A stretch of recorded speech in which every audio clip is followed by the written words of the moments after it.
Olá, eu sou o pastor Rogério Correia e esse é o podcast Pensando sobre Verdades Eternas.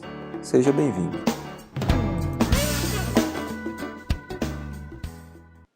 Olá, hoje eu quero tratar com você sobre um dos textos mais utilizados para tratar sobre relacionamento, sobretudo sobre casamento. Sem dúvida alguma, se você já participou de pelo menos um casamento cristão, você já deve ter lido ou tido contato com esse texto. Se você já participou de vários, você já deve ter ouvido várias vezes. Efésios capítulo 5, versículos de 22 a 33, quando o apóstolo Paulo nos diz o seguinte: Mulheres, sujeitem-se a seus maridos como ao Senhor, pois o marido é o cabeça da mulher, como também Cristo é o cabeça da igreja, que é o seu corpo, do qual ele é o Salvador. Assim como a igreja está sujeita a Cristo, também as mulheres estejam em tudo sujeitas a seus maridos.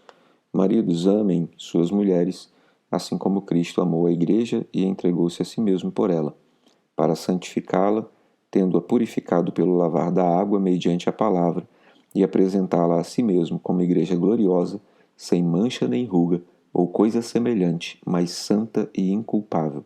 Da mesma forma, os maridos devem amar as suas mulheres como a seus próprios corpos. Quem ama sua mulher, ama a si mesmo. Além do mais, ninguém jamais odiou o seu próprio corpo. Antes o alimenta e dele cuida, como também Cristo faz com a igreja, pois somos membros do seu corpo. Por essa razão, o homem deixará pai e mãe e se unirá à sua mulher, e os dois se tornarão uma só carne. Este é um mistério profundo. Refiro-me, porém, a Cristo e à Igreja. Portanto, cada um de vocês também ame a sua mulher como a si mesmo, e a mulher trate o marido com todo respeito. Esse texto é um ponto de partida para tudo aquilo que eu penso sobre a relação de namoro cristão e de casamento cristão. Esse texto é uma referência para nós entendermos onde um namoro deve começar, porque um namoro é, na verdade, como já temos dito várias vezes, o projeto, a preparação para o casamento. Cristão não namora para se divertir, não namora porque encontrou alguém de quem goste, não namora porque quer envolver-se emocionalmente com alguém. Cristão namora porque está preparando-se para o casamento. Portanto, para você saber se você está entrando em um namoro de maneira correta, você precisa observar alguns princípios. O primeiro deles está logo no versículo 22, quando fala: mulheres, sujeitem-se a seus maridos, como ao Senhor. Onde começa um relacionamento de namoro cristão? No projeto da submissão, no projeto da sujeição. Essa palavra submissão, que é uma palavra que não aparece explicitamente no texto grego, mas a sua ideia está presente, porque o texto nos diz aiginaikes, que são as mulheres, tos idiois andrassin, devem ser para os seus maridos enviadas ou direcionadas apotasseste osto Kyrio, da mesma maneira que são direcionadas para o Senhor.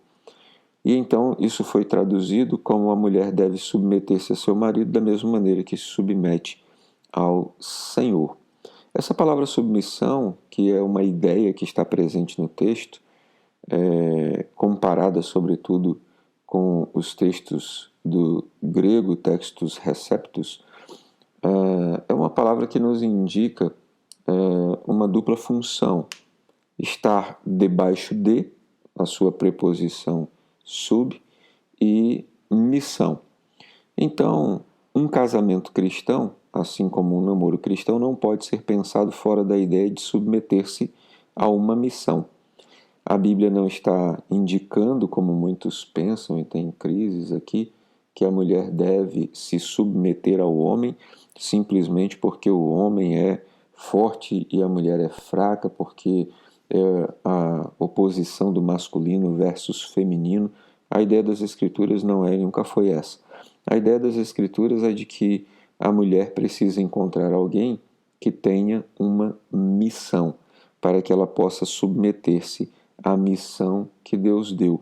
A ideia da criação de Eva no livro do Gênesis é a ideia da criação de uma mulher que seja adjutora, alguém que vem para somar-se a uma missão, a um propósito dado por Deus a Adão para cuidar da terra e de todas as coisas que haviam sido criadas até aquele momento. De igual forma, a ideia de Deus aqui neste texto é de que a mulher submeta-se não necessariamente à pessoa do homem, mas que ela submeta-se ao chamado que ele deu ao homem, para unir-se a ele e cumprir assim um propósito. Portanto, nenhum relacionamento pode ser pensado, sobretudo um relacionamento de namoro, fora do princípio da submissão ou da missão. Então, eu costumo dizer nas minhas brincadeiras com os jovens, quando estou ministrando para jovens, que se um garotão aproxima-se de uma moça, cheio de boas conversas, cheio de boas tratativas, a primeira pergunta que ela deve fazer a ele é: qual é a sua missão? Se ele não souber responder essa pergunta, corra. Ele pode ser muito bonito, ele pode ser muito gente boa, mas se ele não tiver missão, ele vai conduzir você para o meio do nada, para o meio do coisa nenhuma. Homens que não têm missão não deveriam sequer pensar na possibilidade de começar um relacionamento com alguém, porque estão irresponsavelmente assumindo uma pessoa para conduzi-la ao nada.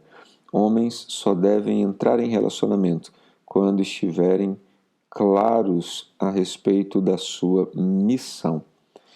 Mulheres só devem entrar em relacionamentos com homens que tenham clareza a respeito da sua missão. E a missão não é profissão. Profissão faz parte da missão, mas missão não é profissão.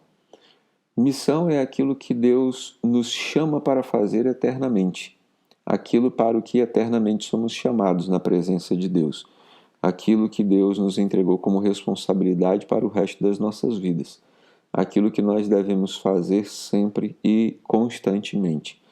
E isso não diz respeito apenas a ministério pastoral, porque existe a possibilidade de você receber de Deus outros tipos de missão.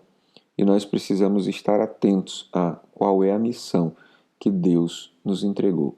Portanto, toda família, todo relacionamento, todo casamento, todo namoro começa num homem que tem uma missão, que recebeu um encargo de Deus.